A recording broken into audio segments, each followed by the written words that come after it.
সকালবেলায় উঠে কোন কাজটা যে আগে শুরু করব বুঝতে পারি না। প্রতিদিন সেই একই কাজ। প্রতিদিন সকালে উঠে একদিকে কাজ করব না একদিকে মুড়ি খাওয়ার ব্যবস্থাটা করব। দৌড়ঝাঁপ করে কাজ করা হয় সকালের কাজগুলো কোনো রকমের তাড়াতাড়ি করে নিলাম। এখন মারামারি করে মুড়ি খাবারগুলো করে নিতে। আলু ভাজলাম, তাতে হলো না। একটু আবার বললো দুটো পেঁয়াজি করো। আবার কি করব, করতে এলাম পেঁয়াজি। ঘুমিয়ে থাকি, বেশ ভালোই থাকি। সকাল হতে না হতে আবার শুরু হয়ে যায় সেই দৌড়ঝাঁপ। আর অন্য দিনের তুলনায় আজকে সকালটা খুব দৌড়ঝাঁপ হলো। দেখো তাড়াতাড়ি করে আবার রেডি হয়ে নিলাম। যাচ্ছি হচ্ছে আমাদের বাস স্ট্যান্ড, একটু দরকার হচ্ছে তাই আমাকেই যেতে হচ্ছে। হুটহাট করে কোথাও যেতে একদম ভালো লাগে না। বলতে এসে তো আবার রান্না করতে হবে, বেলা হয়ে যাবে, নিজেরই সেই কষ্ট, কিন্তু কিচ্ছু করার নেই। এখন যেটা প্রয়োজন আছে সেটা করতেও তো হবে। খেয়ে যাওয়ারও সময় পেলাম না, এসে খাবো, বেশিক্ষণ লাগবে না, চলে আসবো তাড়াতাড়ি। বাড়িও চলে এসেছি, তারপরে তাড়াতাড়ি করে আবার রান্না করে নিলাম। তো একটা ভাজা করেছি আর ঢেঁড়স আলু দিয়ে মাছের ঝোল করেছি। আর এখন বিট্টুকে ভাত দিয়ে দিচ্ছি। ওর খুব খিদে পেয়েছে, অনেকক্ষণ ধরেই তাড়া দিচ্ছে। ভাত খাওয়া হয়ে গেলে সঙ্গে সঙ্গে বাসনগুলো ধুয়ে নিচ্ছি। কলতলায় পরে থাকলে একদম ভালো লাগে না। কটা জামা প্যান্ট কেচে দিয়ে গেছি, ভালো মতো শুকোয়নি, তাই একটু উল্টে পাল্টে দিচ্ছি। আর আজকে আমি ছেলের অর্ধেক ঋণ শোধ করে দিতে পারলাম।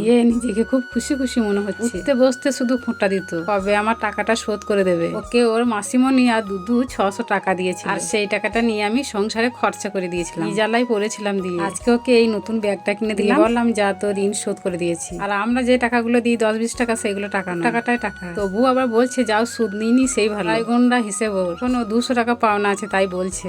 তো বন্ধুরা টাটা।